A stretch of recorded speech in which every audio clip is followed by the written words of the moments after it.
Hello, Dr. Bapuji Sankey, Institute of Engineering and Technology, Kolhapur, welcomes you to e-learning platform.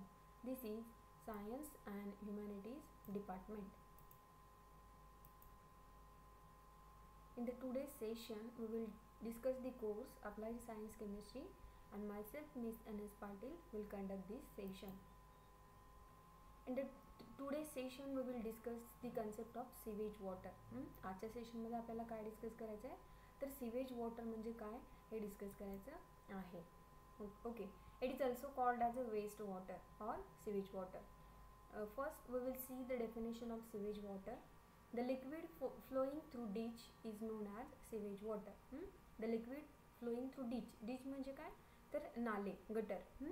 जर गटरमधून किंवा नाल्यामधून जे पाणी वाहतं त्याला काय म्हणायचं आहे सीवेज वॉटर असं म्हणायचं आहे. Now we will see the constituents of sewage. Sewage आता सीवेज वॉटर आहे किंवा सीवेज हे कशापासून बनलेलं असतं बघा. There are different types of waste which are added into the water and which is converted into sewage water. First we will see the domestic sewage. It includes human excreta discharged from the kitchens, bath, laboratories etc. from the public and private buildings. म्हणजे बघा घरातून जे आपलं waste बाहेर पडतं त्याला आपण काय म्हटलं डोमेस्टिक सिवेज. आता याच्यामध्ये काय येतं बघा ह्युमन एक्सक्रिटा म्हणजे आपलं वेस्ट असणार आहे. त्याच्यानंतर काय डिस्चार्ज फ्रॉम किचन्स म्हणजे किचनमधून जे काय वेस्ट मटेरियल बाहेर पडणार आहे. आपण किचनमध्ये कुकिंग वगैरे करत असतो, युटेन्सिलचं वॉशिंग वगैरे करत असतो, भांडी वगैरे धुत असतो, तर किचनमधून जे वेस्ट येते त्याला काय म्हणलं आपण discharge from kitchen. Then bath and laboratories म्हणजे बाथरूमचं वेस्ट असेल किंवा आपले टॉयलेटचे वेस्ट असतील. ओके, मग हे सगळे जे वेस्ट मटेरियल्स प्रायव्हेट बिल्डिंगमधून किंवा एखाद्या पब्लिक बिल्डिंगमधून ॲड होतात त्यावेळी त्याला काय म्हणायचं डोमेस्टिक सिवेज. लक्षात आलं का. Then next is the industrial waste. Next one is the industrial waste.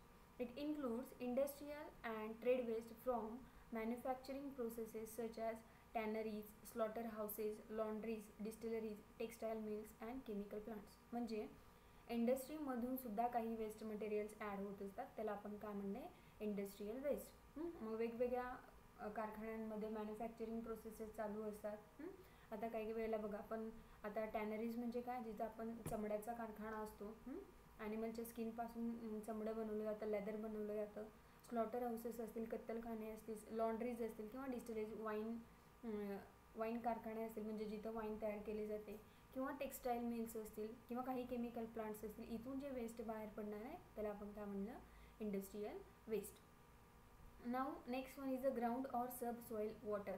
बघा ground water enters the sewer through the leaks. बघा आता ग्राउंड वॉटरसुद्धा सीवेज वॉटरमध्ये कसं असतं काही वेळेला बघा आपण पाण्याच्या पाईपलाईन्स या अंडरग्राऊंड असतात. ओके, मग जर त्या एखाद्या पाण्याच्या पाईपलाईनला लिकेज असेल तर ते पाणीसुद्धा काय होऊ शकतं गटरमध्ये काय होऊ शकतं मिक्स होऊ शकतं आणि त्याचंसुद्धा कन्व्हर्जन मग सीवेज वॉटरमध्ये होणार आहे. लक्षात आलं का. दॅट इज ग्राउंड और सब soil water. The next one is a storm water. This is the rain water from houses, roads and ground. बघा आता स्ट्रॉम वॉटरसुद्धा सिवेजमध्ये मिक्स झाल्यानंतर त्याचंसुद्धा कन्व्हर्जन सिवेज वॉटरमध्ये होणार आहे. आता स्ट्रॉम वॉटरमध्ये काय काय येतं आता ज्यावेळी पाऊस पडतो त्यावेळी काय होणार आहे ते पावसाचं पाणी आपल्या घराच्या छतावरती वगैरे पडणार आहे. तिथून ते रोडवरून किंवा ग्राउंड सरफेसवरून वाहत जात कुठं मिळणार आहे रिव्हरला मिळणार आहे. तसंच त्यातला पोर्शन कशामध्ये मिळणार आहे तर डिचमध्ये जाणार आहे, गटरमध्ये जाणार आहे पाणी आणि त्या स्ट्रॉम वॉटरचं पावसाच्या पाण्याचं कशामध्ये रूपांतर होणार आहे गटरमधल्या पाण्यामध्ये. लक्षात आलं का. म्हणजे असे डिफरंट सीवेज वॉटर आहे हे different types of waste water mix झाल्यामुळं तयार होतं. मग त्याच्यामध्ये डोमेस्टिक असेल किंवा इंडस्ट्रियल वेस्ट असतील किंवा ग्राउंड और सब सॉइल वॉटर किंवा स्ट्रॉम वॉटर मिक्स झाल्यामुळे सुद्धा काय तयार होतं सीवेज वॉटर तयार होतं. Now we will see the characteristics of sewage. आता सीवेजच्या कॅरेक्टरिस्टिक्स बघूयात आपण सीवेज कसं असतं. First we will see the physical characteristics. आपण फिजिकल कॅरेक्टरिस्टिक्स पहिला डिस्कस करूया. Fresh sewage is odourless and has an earthy or grey colour. बघा फ्रेश सीवेज आपण बघितलं गटरमधलं पाणी डिचमधलं पाणी बघितलं तर आपल्याला माहिती आहे की त्याचा कलर किती डार्क वगैरे असतो. पण सुरुवातीला जेव्हा हे सीवेज फ्रेश असतं वेस्ट वॉटर हे फ्रेश असतं तर त्याला वास नसतो, ओडरलेस असतं अँड इट हॅज अर्दी और ग्रे कलर. त्याला काय असतो ग्रे कलर असतो. इट बिकम्स स्टेल इन 3 to 4 hours. बघा म्हणजे फ्रेश सीवेजला स्टेलिंग होण्यासाठी, डार्क होण्यासाठी 3 to 4 आवर्स लागतात. लक्षात आलं का? आपल्याला ऑब्जेक्टिव्हला क्वेश्चनसुद्धा विचारलं जातो, settling of sewage requires the time period of dot dot dot. तर फ्रेश सिवेजचं स्टेलिंग होण्यासाठी किती आवर्स लागतात? तर 3 to 4 आवर्स लागतात. When all the oxygen present in it has been exhausted, it start emitting offensive odor and the color become dark. बघा, सुरुवातीला त्या सिवेज वॉटरमध्ये ऑक्सिजन असणार आहे. मग जसं त्या वॉटरमधलं ऑक्सिजनचं प्रमाण कमी होत जाईल, लक्षात आलं का? जसं ऑक्सिजनचं प्रमाण कमी होत जाईल तसं त्या सिवेजला एक उग्र असा वास येतो, offensive odour, and the colour becomes dark. आणि त्या सिवेजचा, त्या वेस्ट वॉटरचा कलरसुद्धा काय होत जातो? डार्क होत जातो. Sewage is turbid and its turbidity goes on increasing as the sewage becomes stronger. बघा, सिवेज हे कसं आहे? टर्बिड आहे, गढूळ आहे. आणि त्याचं टर्बिडिटी काय होतं? जसं त्याच्यामधलं काय होत जातं? इम्प्युरिटीज वाढत जातात, सिवेज काय होत जातं? स्ट्रॉंग होत जातं. तसं त्याचं टर्बिडिटी काय होत जाते? इन्क्रीज होत जाते. The temperature of sewage is higher than that of municipal supply of water because heat is added during the utilization of water. बघा, म्हणजे आता सिवेज वॉटर हे कसं तयार झालं आहे? तर डोमेस्टिक वेस्ट असेल, इंडस्ट्रियल वेस्ट असेल, इथून ह्या वेस्टपासून काय तयार झाले? सिवेज वॉटर तयार झालेलं आहे. तर या सिवेज वॉटरचं टेम्परेचर हे म्युन्सिपल म्हणजे आपल्याला जे नॉर्मल वॉटर वापरण्यासाठी अवेलेबल असतं त्याच्यापेक्षा सिवेज वॉटरचं टेम्परेचर काय असणार आहे? जास्त असणार आहे. कारण का? जेव्हा आपण म्युन्सिपल वॉटर यूज करत असतो, त्याचा यूज करत असताना त्याच्यामध्ये काय केली जाते? हीट ॲड केली जाते आणि त्याच्यामुळं सिवेज वॉटरचं टेम्परेचर काय असतं? जास्त असतं. Now we will see the chemical properties, that is chemical characteristics of sewage. Fresh sewage is alkaline and possess good bacterial action. फ्रेश सिवेज जे आहे म्हणजे गटरमधलं पाणी जे आहे सुरुवातीला इनिशियली ते काय असतं? अल्कलाइन नेचरचं असतं and it has good bacterial action. Stale sewage being acidic difficult to be treated. बघा, स्टेल म्हणजे जेव्हा सिवेजची काय होतं? स्टेलिंग होतं, म्हणजे कुजण्याची प्रोसेस झाल्यानंतर थोड्या वेळानंतर काय होतं? त्याचं नेचर काय होतं? ॲसिडिक होतं आणि त्याच्यावरती ट्रीटमेंट करणं थोडंसं काय होतं? डिफिकल्ट होतं. आता सिवेजवरती ट्रीटमेंट करणं म्हणजे काय? त्याचं प्युरिफिकेशन करणं.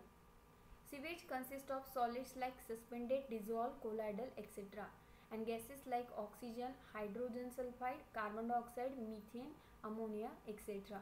म्हणजे आता हे जे सिवेज आहे त्याच्यामध्ये कुठल्या इम्प्युरिटीज प्रेझेंट असतात? तर सस्पेंडेड इम्प्युरिटीज असू शकतात, डिझॉल्व असतात, कोलायडल असतात. आणि या इम्प्युरिटी बरोबर त्याच्यामध्ये oxygen, hydrogen sulphide, carbon dioxide, methane आणि अमोनिया यासारखे गॅसेससुद्धा काय झालेले असतात? डिझॉल्व झालेले असतात. म्हणजे अशा पद्धतीनं ह्या त्याचे केमिकल कॅरेक्टरिस्टिक्स आहेत. फ्रेश सिवेज अल्कलाइन असतं, स्टेलिंग झाल्यानंतर म्हणजे त्याचं तो थोड्या वेळानंतर 3 ते 4 तासांनी त्याचं ॲसिडिक नेचर होतं, त्याच्यामुळे थोडं त्याचं प्युरिफिकेशन काय होतं? डिफिकल्ट होतं आणि त्याच्यामध्ये डिझॉल्व सॉलिड्स आणि डिझॉल्व गॅसेससुद्धा असतात. Now we will discuss the biological characteristics of sewage water. These are due to presence of bacteria and other living microorganisms such as algae and fungi etc. Biological characteristics म्हणजे काय? तर त्याच्यामध्ये जैविक घटक कुठले प्रेझेंट आहेत? बायोलॉजिकल. ओके, मग हे कुठले घटक आहेत? तर याच्यामध्ये काय आहेत? बॅक्टेरिया किंवा अदर लिव्हिंग स्मॉल जे काही मायक्रो ऑर्गॅनिझम्स असतील, म्हणजे मायक्रो, तर त्या मायक्रो ऑर्गॅनिझम्स आणि बॅक्टेरियाचा कशामध्ये येतो? बायोलॉजिकल कॅरेक्टरिस्टिक्समध्ये इन्क्लूड होतात. आता पाण्यामध्ये या सिवेज वॉटरमध्ये जे काही बॅक्टेरियाज आहेत ते बघा, bacterias are present in vast number, that is 5 to 50 billion per litre in sewage. म्हणजे हे जे बॅक्टेरियाचं प्रमाण आहे त्या सिवेज वॉटरमध्ये, वेस्ट वॉटरमध्ये, गटरच्या पाण्यामध्ये बॅक्टेरियांचं प्रमाण किती असतं बघा, तर per litre of sewage, 1 litre sewage वॉटरमध्ये 5 to 50 बिलियन्स इतके काय असतात? मायक्रो ऑर्गॅनिझम्स किंवा बॅक्टेरियाज प्रेझेंट असतात. Bacterias present in the water are of 2 types. आता हे बॅक्टेरियासुद्धा 2 टाईपचे आहेत.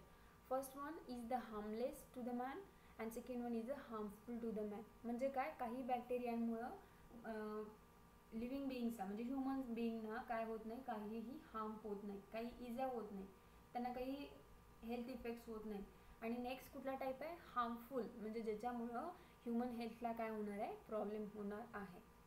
First we will see the harmless to the man, म्हणजे जे बॅक्टेरिया ह्युमन बिंगला काय आहेत हार्मलेस आहेत, ज्यांच्यामुळे काहीही डेंजर क्रिएट होत नाही असे bacteria. These bacteria converts complex organic compounds of sewage into simpler and stable organic compound and this purifies the sewage. म्हणजे हे जे बॅक्टेरिया आहेत हार्मलेस बॅक्टेरिया आहेत ते काय करतात, पाण्यामध्ये जे काही कॉम्प्लेक्स ऑर्गॅनिक कंपाऊंड्स आहेत त्यांचं काय करतात सिम्पल कंपाऊंड्समध्ये काय करतात कन्वर्जन करतात. म्हणजे जसं सिवेजचं काय होणार आहे स्टेलिंग होणार आहे, तर ती कुजण्याची जी प्रोसेस आहे डिकेइंगची जी प्रोसेस आहे, डिके होणं म्हणजेच कॉम्प्लेक्स कंपाऊंडचं सिम्पल कंपाऊंडमध्ये काय होणं कन्वर्जन होणं.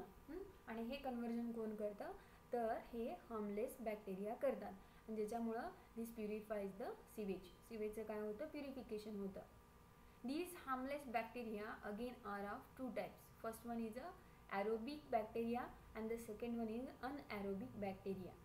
Okay, first we will see the aerobic bacteria.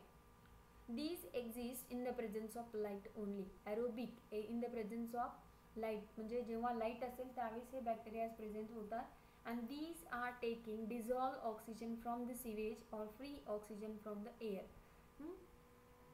हे जे एरोबिक बॅक्टेरियाज आहेत aerobic in the presence of air, लक्षात आलं का, त्यांना काय आहे तर पाण्यामध्ये डिझॉल्व, त्यांना ऑक्सिजनची एअरची गरज असते, म्हणून एक तर ते काय करतात पाण्यामध्ये डिझॉल्व झालेलं ऑक्सिजन यूज करतात or they can use the free oxygen from एअरमधला सुद्धा ऑक्सिजन ते काय करू शकतात यूज करू शकतात, म्हणून त्यांना काय म्हणलं aerobic in the presence of air, म्हणजे यांच्या जगण्यासाठी यांच्या ॲक्शनसाठी यांना एअरची गरज असते.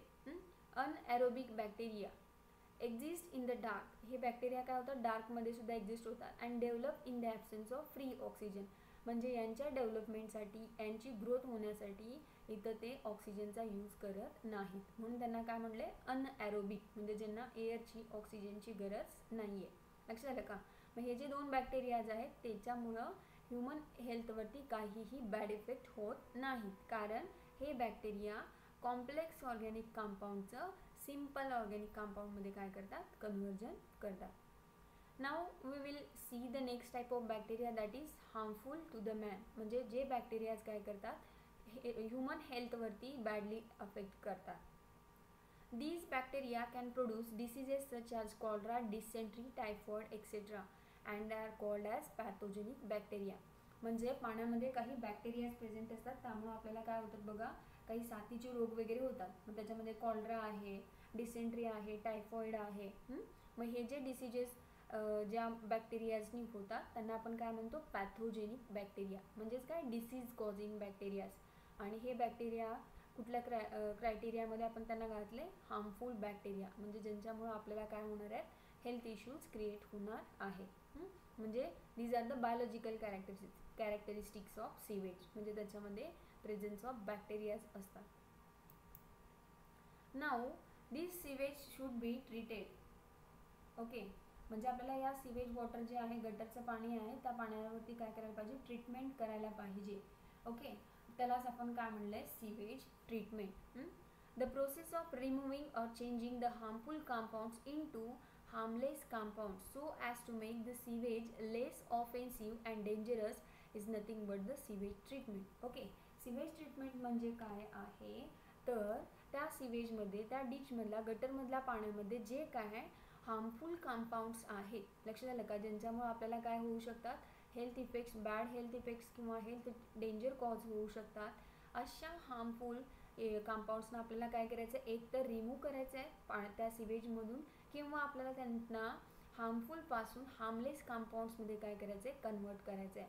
मग ही जी प्रोसेस आहे त्याला काय म्हणायचं सीवेज ट्रीटमेंट. लक्षात येते सीवेज ट्रीटमेंटमध्ये आपण काय करतोय त्याच्यामधले हार्मफुल कंपाऊंड्सना आपण रिमूव्ह करतोय किंवा त्यांचं आपण हार्मलेस कंपाऊंड्समध्ये काय करतोय कन्वर्ट करतोय, ज्याच्यामुळे काय होतं sewage it is a less offensive and dangerous, म्हणजे ते आपल्याला घातक राहत नाही किंवा त्याची जी ॲक्शन आहे ती थोड्या प्रमाणात काय होते कमी होते, लेस डेंजरस आपण त्याला बनवतो, त्या प्रोसेसला काय म्हणायचं sewage treatment. Okay, then objective of sewage treatment.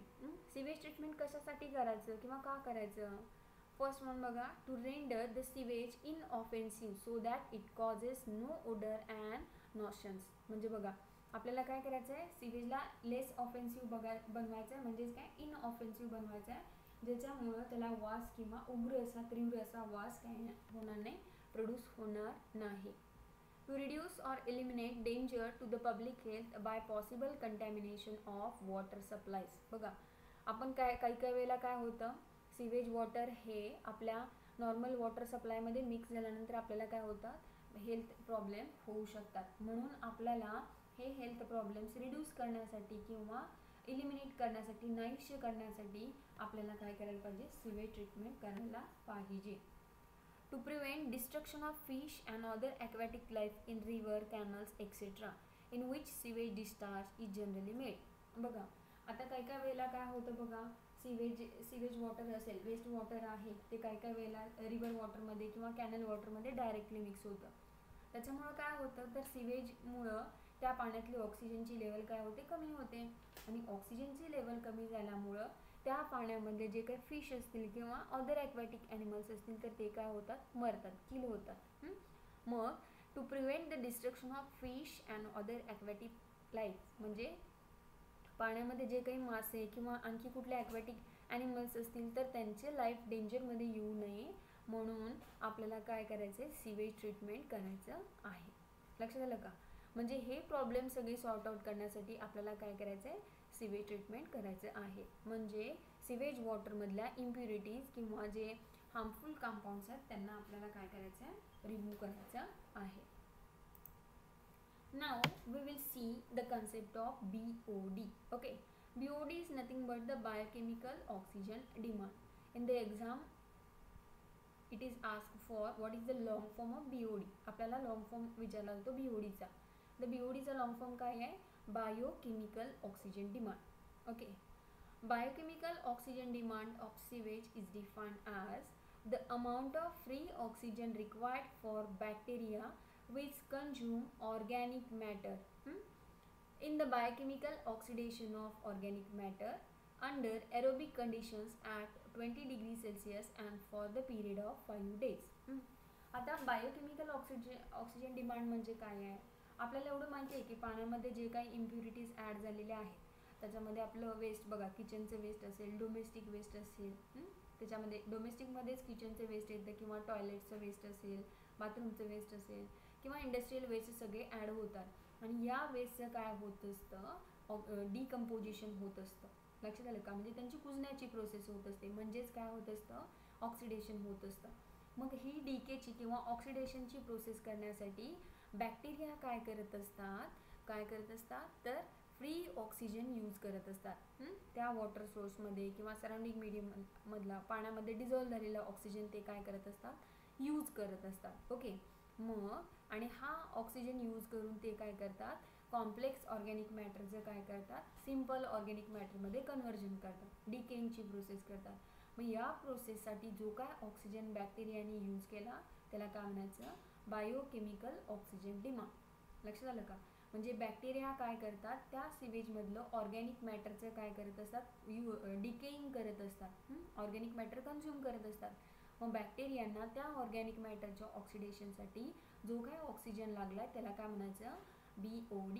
Okay, आणि हा BOD generally it is calculated or it is measured for the period of 5 days. म्हणजे BOD किती दिवसांसाठी मेजर केला जातो, 5 दिवसांच्या पिरियडसाठी मेजर केला जातो and at the temperature of 20 degree Celsius. Okay, म्हणजे सिवेज वॉटरमध्ये प्रेझेंट असलेल्या ऑर्गॅनिक मॅटर कन्झ्युम करण्यासाठी बॅक्टेरियाजना 5 दिवसांच्या पिरियडमध्ये जो काय ऑक्सिजन लागणार आहे त्या ऑक्सिजनला काय म्हणायचं, बायोकेमिकल ऑक्सिजन डिमांड. लक्षात आलं का? That is biochemical oxygen demand of sewage is the amount of free oxygen required for the bacteria which consume organic matter under aerobic conditions at 20 degrees Celsius for the period of 5 days. Okay, and the unit of BOD is milligram per liter or ppm. BOD म्हणजे biochemical oxygen demand, हे generally आपण milligram per litre किंवा ppm मध्ये काय करतो, major करतो. An average sewage has the BOD of 50 milligram per liter. म्हणजे on and average BOD किती असायला पाहिजे, 50 मिलीग्राम पर लिटरपर्यंत असू शकतो. BOD is most important in sewage treatment as it indicates the amount of decomposable organic matter in the sewage. म्हणजे आपण BOD वरनं काय सांगू शकतो, BODच्या व्हॅल्यूवरून काय सांगू शकतो, तर त्या सिवेज वॉटरमध्ये किती प्रमाणात ऑर्गॅनिक मॅटर प्रेझेंट आहे. Larger the concentration of decomposable matter greater the BOD. म्हणजे त्या पाण्यामध्ये ऑर्गॅनिक मॅटर, डिकम्पोजेबल ऑर्गॅनिक मॅटरचं प्रमाण जास्त असेल तर त्या पाण्याचा BOD काय असतो, जास्त असतो. Biochemical oxygen demand. Now the second concept is of COD, that is chemical oxygen demand. ह्याचा सुद्धा आपल्याला लॉंग फॉर्म विचारला जाऊ शकतो. What is the COD? That is chemical oxygen demand. COD is the measurement of amount of oxygen required for the chemical oxidation of organic matter in the sewage. Sewage मध्ये, waste वॉटरमध्ये, गटरच्या पाण्यामध्ये जे काय organic matter आहे त्याचं decomposition किंवा chemical oxidation करण्यासाठी जो oxygen लागणार आहे त्याला काय म्हणायचं, COD. बॅक्टेरियाकडून ऑक्सिडेशन होण्यासाठी जो ऑक्सिजन लागतो त्याला काय म्हणायचं, BOD. आणि केमिकल्स वापरून केमिकल ऑक्सिडेशनसाठी जो ऑक्सिजन लागतो त्याला काय म्हणायचं, COD. It is the measure of oxidizable impurities present in the sewage. म्हणजे COD वरून सुद्धा आपण काय सांगू शकतो, त्या वॉटरमध्ये ऑक्सिडायझेबल इम्प्युरिटीज किती प्रमाणात प्रेझेंट आहे. Any organic compound such as hydrocarbon when brought in contact with oxygen it oxidizes to get the CO2 and H2O. If the organic matter contains carbon, hydrogen, nitrogen, sulfur, etc., then the chemical oxidation leads to the formation of CO2, H2O, NO2, SO2, etc. म्हणजे काय म्हटलंय बघा, COD म्हणजे काय, ऑक्सिजनची demand. Organic मॅटरचं oxidation होण्यासाठी, chemical oxidation होण्यासाठी जो काय ऑक्सिजन वापरला जातो त्याला काय म्हणायचं, COD. मग हा ऑक्सिजन कुठं वापरला जातो बघा, जर ऑर्गॅनिक कंपाऊंडमध्ये हायड्रोकार्बन्स असतील, म्हणजे हायड्रोजन आणि कार्बनचे कंपाऊंड्स असतील तर त्यांचं कन्व्हर्जन कशामध्ये होतं, CO2 and H2O. लक्षात आलं का, म्हणजे हायड्रोकार्बन पासून कार्बन डायऑक्साईड सारख्या गॅस तयार झाला आणि वॉटर मॉलिक्यूल तयार झाला. किंवा त्या पाण्यामध्ये असे कंपाऊंड्स असतील, कार्बन, हायड्रोजन, नायट्रोजन, सल्फर, तर त्यांचं सगळं असं गॅसेसमध्ये रूपांतर होतं. लक्षात आलं का. मग प्रत्येक ठिकाणी इथं काय केलं आहे, ऑक्सिजन वापरला गेलेला आहे. म्हणजे नायट्रोजनचं कन्व्हर्जन कशामध्ये झालं, NO2, म्हणजे इथं सुद्धा ऑक्सिजन वापरलेला आहे. म्हणजेच काय, हा जो ऑक्सिजन केमिकल ऑक्सिडेशनसाठी रिक्वायर झाला आहे त्याला काय म्हणायचं, COD. Such oxidation demands oxygen which is used through the dissolved oxygen in the effluent water. म्हणजे ही काय जी ऑक्सिजनची डिमांड आहे, ऑक्सिजनची मागणी आहे, म्हणजे हायड्रोजनचं कन्व्हर्जन वॉटरमध्ये झालं, नायट्रोजनचं नायट्रस ऑक्साईडमध्ये झालं, सल्फरचं सल्फर डायऑक्साईडमध्ये झालं. मग इथं जे काय ऑक्सिजन लागणार आहे तो ऑक्सिजन कुठं वापरला जातो, त्या पाण्यामध्ये डिझॉल्व झालेला ऑक्सिजन असतो. लक्षात आलं का. म्हणजे पाण्यामध्ये डिझॉल्व झालेला ऑक्सिजन हा इथं यूज केला जातो. Thus, the dissolved oxygen gets depleted and hence the survival of microbiological किंवा bioorganism in such water is difficult and sometimes impossible. बघा, म्हणजे काय, तर ते जे काय वेस्ट मॅटर होतं त्याच्या ऑक्सिडेशनसाठी पाण्यामधला ऑक्सिजन वापरला गेला. लक्षात आलं का. म्हणजेच काय, पाण्यामध्ये जो डिझॉल्व ऑक्सिजन होता त्याची पातळी, त्याचं प्रमाण काय झालंय, कमी झालेलं आहे. आता पाण्यामध्ये जे लिव्हिंग बीइंग्स असतात, फिश असतात किंवा अदर ॲक्वॅटिक ॲनिमल्स असतात, ते कुठला ऑक्सिजन वापरतात, तर पाण्यामध्ये विरघळलेला. लक्षात आलं का. मग इथं पाण्यामध्ये जर पोल्युशन जास्त झालं असेल तर तिथं ऑक्सिजनचं प्रमाण काय झालेलं असतं, डिझॉल्व ऑक्सिजनचं कमी झालेलं असतं. मग अशा वेळेला जे काय पाण्यामधले बायो ऑर्गॅनिझम्स असतील त्यांची लाईफ काय होते, डेंजरमध्ये येते. Therefore, we find the fish dead and floating on the surface of river and the well if polluted water enters in the body. बघा, म्हणजे काय आहे, आता काय काय वेळेला आपण बघतो समुद्र किनाऱ्यावरती मासे मरून पडलेले असतात किंवा नदीवरती मेलेले मासे तरंगत असतात. तर हे कशामुळं, कारण त्यांनी जे वॉटर कंझ्युम केलं त्याच्यामधलं ऑक्सिजनचं प्रमाण काय असतं, कमी असतं. लक्षात आलं का. आणि त्यामुळे तिथं काय असणार आहे, पोल्युशनचं प्रमाण काय असणार आहे, जास्त असणार आहे. So it is essential to check the COD of the effluent before discharging out from the industry. म्हणून आपण इंडस्ट्रीमधून वगैरे जे काय वेस्ट बाहेर टाकतो त्याचा पहिल्यांदा आपल्याला COD केमिकल ऑक्सिजन डिमांड किती आहे हे चेक करायला पाहिजे, जेणेकरून आपण हे काय बायो ऑर्गॅनिझमवरती इफेक्ट होणार आहे त्यांना काय करू शकू, अवॉइड करू शकू. लक्षात आलं. आजच्या सेशनमध्ये आपण काय डिस्कस केले बघा, सिवेज वॉटर म्हणजे काय, त्याच्यानंतर आपण काय केलं, सिवेज वॉटरच्या कॅरेक्टरिस्टिक्स बघितलं, त्याच्यामध्ये फिजिकल, केमिकल आणि बायोलॉजिकल बघितलं, आणि त्याच्यानंतर आपण BOD आणि COD ची कन्सेप्ट काय केली, डिस्कस केली. Okay, thank you.